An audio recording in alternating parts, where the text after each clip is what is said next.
नमस्कार देवियों और सज्जनों, व्यालोक वाणी में आप सभी का स्वागत है। हमारे साथ हैं आप सभी के सुपरिचित देश के प्रख्यात पत्रकार धीरेन्द्र पुंडीर साहब। सर, बहुत बहुत स्वागत है आपका।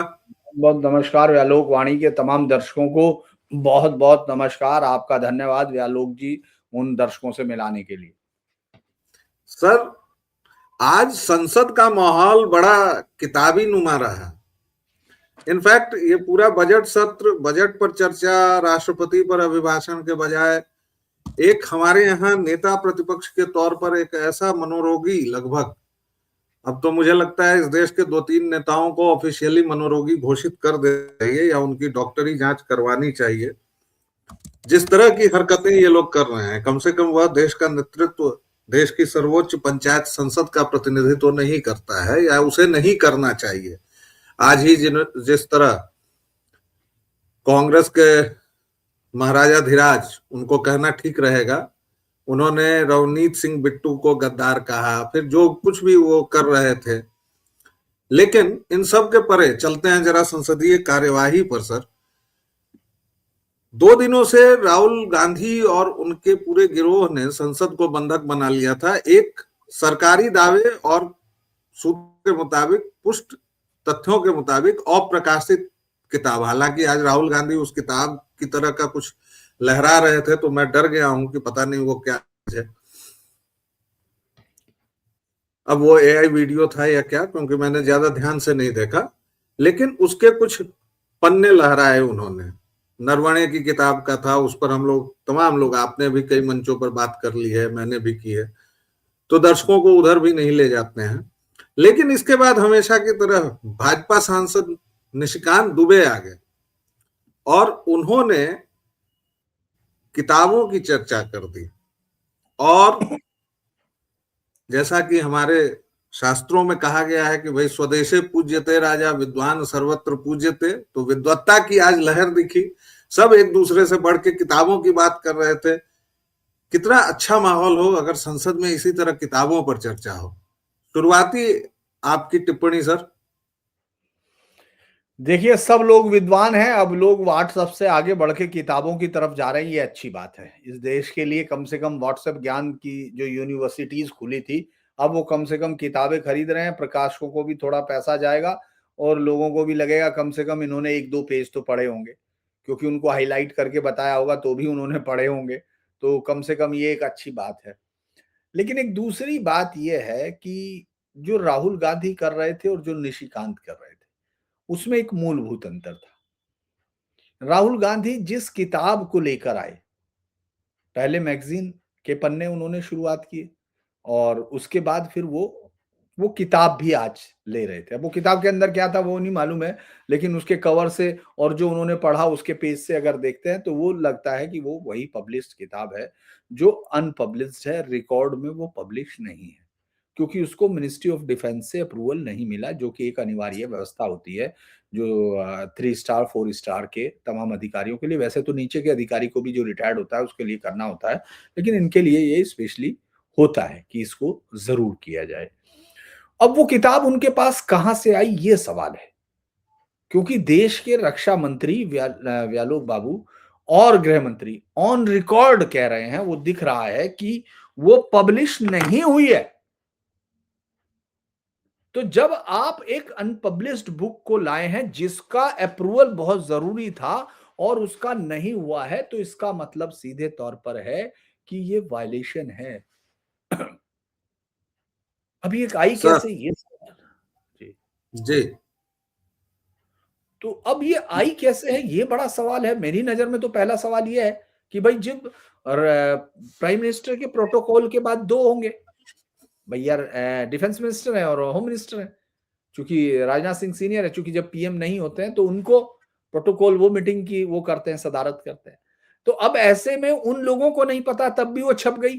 तो आप ये तो एक पब्लिशर की हिम्मत देखिए, इस देश के कानूनों के लिए उसकी क्या इज्जत है वो देखिए। फिर नेता प्रतिपक्ष जिसको इसकी सेंसिटिविटी रखनी थी कि भाई उसको पहले तो ये बात पूछना चाहिए था कि ये छप कैसे गई, वो कह रहा है कि इसमें क्या छप गई। तो एक चीज तो ये सवाल है जो मुझे लगता है एक बड़ा गंभीर सवाल है, क्योंकि वो जो उसकी विवेचना कर रहे हैं, वो तो अर्थ नहीं रखता है, इसलिए नहीं रखता है क्योंकि जनता को भी मालूम है। और दूसरा सर जी कुछ कह रहे हैं? सर दिक्कत यह है कि हमारे देश में अब गंभीरता और अर्थवत्ता का कोई अर्थ दिखता नहीं है। नारेबाजी, हुल्लड़ और होहोबाजी ने इस देश को ही बीमार कर रखा है। आपने बिल्कुल ठीक कहा। उसी तरह कल की चर्चा में हमारे एक अन्य विद्वान साथी ने भी ये कहा था कि नरवणे जी की किताब के वो अंश कैसे आए। मैगजीन ने भी अगर छापे हैं और वो कह रहा है कि पब्लिश्ड किताब है, तो इस पर प्रकाशक और नरवणे जी से भी खुद पूछा जाना चाहिए। नरवणे जी को भी अपनी बात कहनी चाहिए। हालांकि राहुल गांधी वही हैं सर जो जेब में कोई एक लाल किताब लेके चलते हैं, उसको संविधान बताते हैं। और हमें ये भी खबर मिली है कि शायद उस संविधान की किताब के पन्ने कोरे हैं। तो राहुल गांधी हैं, कुछ भी कर सकते हैं, लेकिन इस देश के कानून और संसद की मर्यादा का उनको पालन करना चाहिए। और आज इस पर बात करेंगे, लेकिन पहले जरा सर अपने दर्शकों को वो बयान सुनते हैं जो उन्होंने संसद टीवी पर दिया है। स्वतंत्र हुआ तो किस तरह से पाकिस्तान का बंटवारा हुआ और किस तरह से भारत के पहले प्रधानमंत्री अय्याशी कर रहे थे, इस किताब में मैं उसका जिक्र करना चाहता हूं, मैं उसको कोट करना चाहता हूं। दूसरी किताब है सर, जो मथाई साहब, जो नेहरू साहब के पीए हुआ करते थे, वो कह रहे हैं कि इंदिरा गांधी के साथ उनके व्यक्तिगत संबंध थे और उन्होंने भ्रष्टाचार के आरोप में जो है उनको हटाया। ये मुझे बोलने दिया जाए सर, और मैं उन किताबों का जिक्र कर रहा हूँ, मैं सारी किताबें लेकर आया हूँ जिन्होंने अय्याशी, मक्कारी और भ्रष्टाचार से पीड़ित इस कांग्रेस का हाल ये सारे देश को समझना चाहिए। अच्छा देखिए सर, इस मामले में एक बात और बड़ी मजे की है कि जो किताबें निष्कांत जी की जुबान पर हैं वो भी प्रतिबंधित हैं। अच्छा, मथाई की किताब है, उसमें शी नामक चैप्टर जो तथाकथित तौर पर हटा दिया गया, वही सर्कुलेट ज्यादा होता है और वही ज्यादा सर्कुलेशन में है।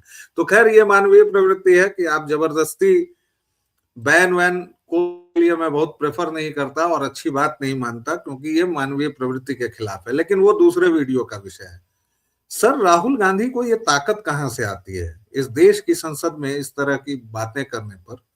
और दूसरा सवाल कि ये जो किताबबाजी हो रही है, इसमें इसी बीच 8 सांसद भी निलंबित हो चुके हैं पूरे सत्र के लिए। आगे संख्या बढ़ेगी, क्योंकि जिस तरह स्पीकर के आसन पर पेपर फेंके जा रहे हैं, प्रधानमंत्री को घेरा जा रहा है, प्रधानमंत्री के सामने बनर्जी साहब नाच रहे हैं, ये सब हम कहीं विंस्टन चर्चिल के कथन को सही कहने पर तो आमादा नहीं है कि भारत प्रजातंत्र के लायक नहीं है, सेल्फ गवर्नेंस के लायक नहीं है। देखो, इसमें एक हल्का विवरण तो ये भी हो सकता है विश्लेषण की साहब, हाँ बहुत बुरा हाल हो रहा है या हो रहा।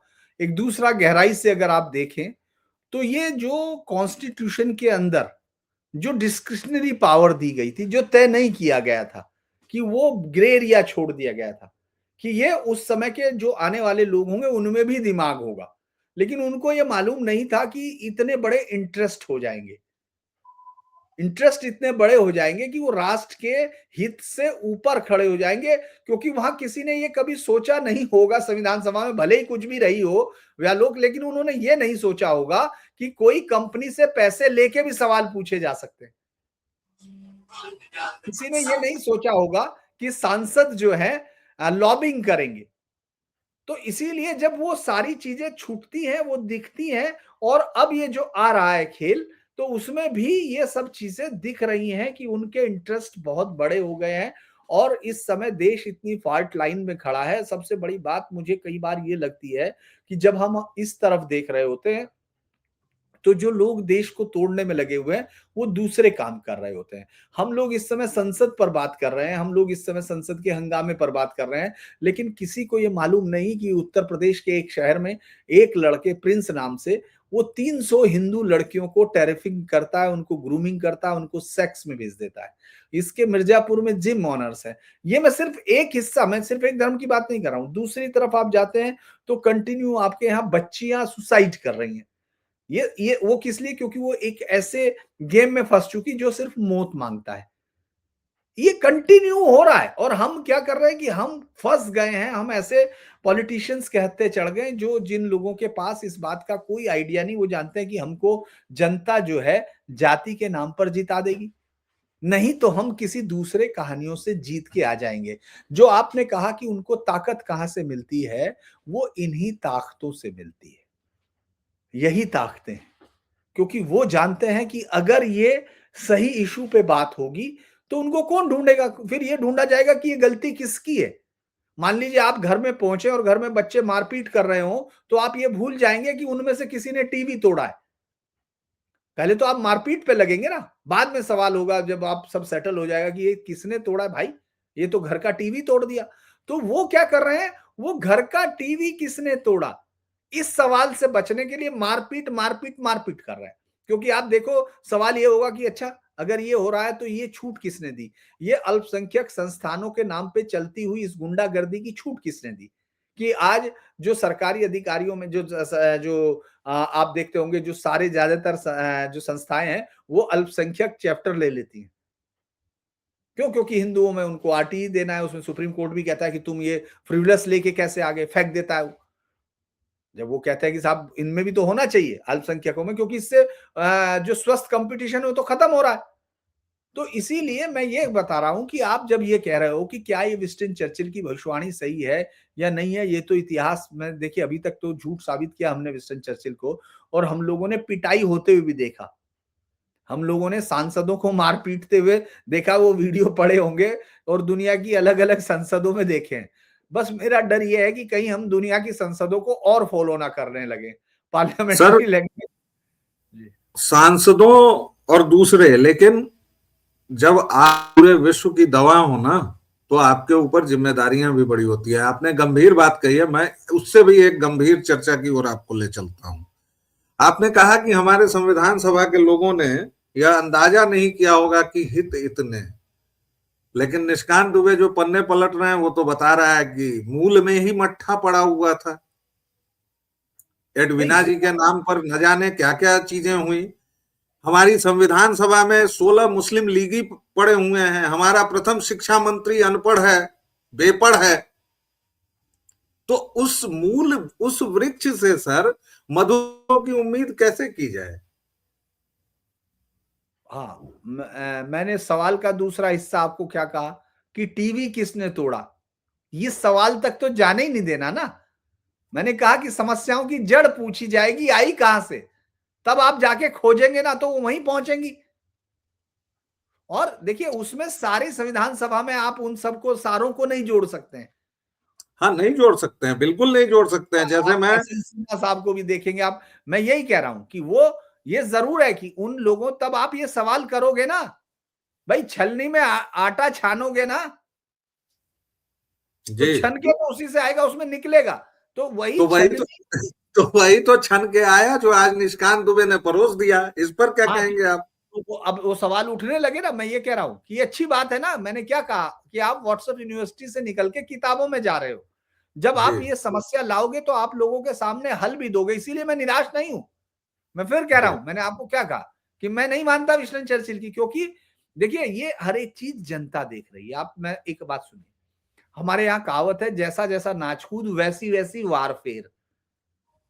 यानी जैसे जैसे आप नाचोगे, आपके ऊपर, आपने देखा होगा अगर घरों में भी नाचते हैं तो महिलाएं बच्चों के ऊपर या किसी के ऊपर करती है, नाचने वालों के ऊपर, उसके बाद वो दे देती हैं जी जी उस, है ना। तो उसको हमारे यहाँ कहा जाता है जैसे जैसे नाचकूद वैसा वैसा वारफेर। तो भाई जैसा ये नाचेंगे, जनता देख रही है, वारफेर किसको करना है, ये जो उंगली है ये किसकी है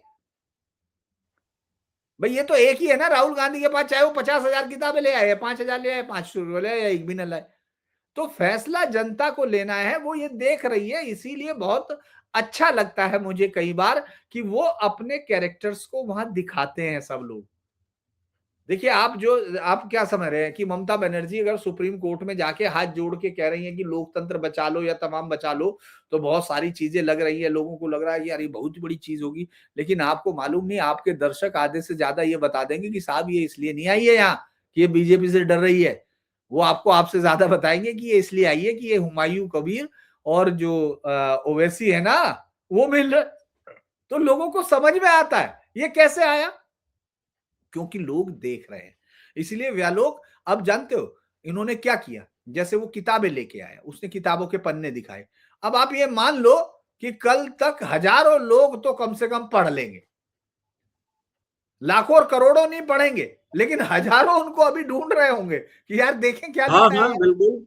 तो ये, अच्छा ये बताइए, तो ये तो एक तरह से अवेकनिंग है ना। तो हाँ अवेकनिंग वो है। तो फैसले करेंगे। तो इसीलिए मैं कह रहा हूं कि आप हर समय, हम लोग ग्लूमी पिक्चर नहीं देखते, मैं उसमें रास्ते की बात भी करता हूं कि ये ठीक है। हम लोगों ने, देखिए आप आज भी यहां आए हैं तो कांग्रेस को 99 पे लाके रख दिया ना लोगों ने। यार इसी कांग्रेस को कभी हारने की बात सोची जा सकती थी क्या? तीसरी लगातार लोकसभा है और वो 100 नहीं छू पा रहे। इस बार भी उनकी जीत नहीं है, ये कंधों पे हासिल की गई जीत है। इसीलिए मैं कह रहा हूं कि अगर उनका कृत्य यही रहा तो 99 से 9 होने में कितनी देर लगेगी? चलिए सर, आपके मुंह में कर और तमाम चीजें जो भी अच्छी अच्छी चीजें हो, समस्या ये है दर्शकों श्रोताओं कि मैं थोड़ा सा निराशावादी चित्र इसलिए प्रस्तुत करता हूं ताकि हमारे पैर जमीन पर रहें।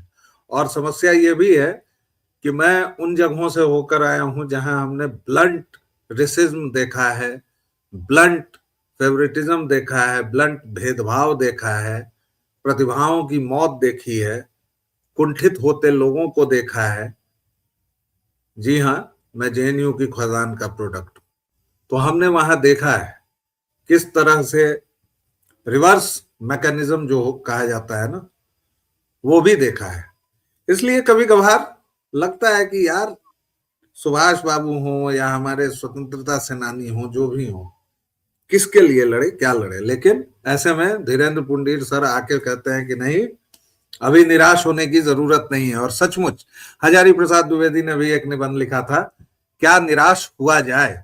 वह निबंध कहीं अगर गूगल फूगल पर मिले, हालांकि मिलेगा नहीं क्योंकि अभी तक किसी ने शेयर वेयर किया नहीं होगा, लेकिन अगर मिले तो जरूर खोज कर पढ़िएगा। वो मिल जाएगा और अगर वो उस पे चले जाएंगे ई पुस्तकालय में। हाँ, तो आप जरूर खोजें और उसे जरूर पढ़ें। और इसलिए भी क्योंकि जैसा कि सर ने कहा, किताबों का मौसम आया है, किताबें खोजिए, पढ़िए, निशिकांत दुबे का वीडियो सुनिए, और वीडियो भी सुनिए और किताबें भी पढ़िए, ताकि इस रंगीन खानदान के सारे सुनहरे राज एकदम जमीन पर पता हो।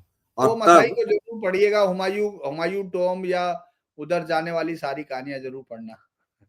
जी, तो पुंडीर सर आपका बहुत बहुत धन्यवाद। दर्शकों श्रोताओं, अपना स्नेह और प्रेम इसी तरह व्यालोकवाणी पर बनाए रखिए। सर का चैनल है धीरेन्द्र पुंडीर न्यूज पॉइंट, और ये हम सब लोगों का साझा प्रयास है। हम सब लोग अलग अलग इसलिए भी हैं क्योंकि लगातार यात्रा में रहते हैं, वरना ये समझिए कि सब एक ही घर के अलग अलग दरवाजे हैं।